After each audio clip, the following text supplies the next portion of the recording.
நான் யாருக்கு சொல்லிக் கொடுத்தேன்னா என்னோடய மனைவிக்கு நான் சொல்லிக் கொடுத்தேன். அதுக்கப்புறம் எங்கள் பசங்கள்கிட்டையும் சொல்லிக் கொடுத்தேன். அது ஓரளவுக்கு ஒர்க் அவுட் ஆகிற மாதிரி இருக்குது. ஃபஸ்ட்டு வந்து நம்ம வீட்டில் இருக்கிற பார்ட்னரை வந்து நம்ம புரிய வைக்கணும், கூட இருக்கிற ஃப்ரெண்ட்ஸை புரிய வைக்கணும். ஸோ மேனிஃபெஸ்டேஷன் அப்படின்ற ஒரு விஷயம் ஒன்று இருக்குது. அதாவது மேனிஃபெஸ்டேஷன்னா என்னென்னா ஒரு விஷயத்தை விஷுவலைஸ் பண்ணி பார்க்குறது, விஷுவலைசேஷன் சொல்லுவாங்க.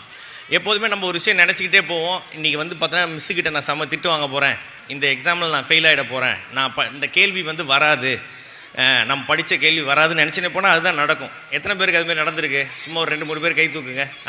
ஓகே.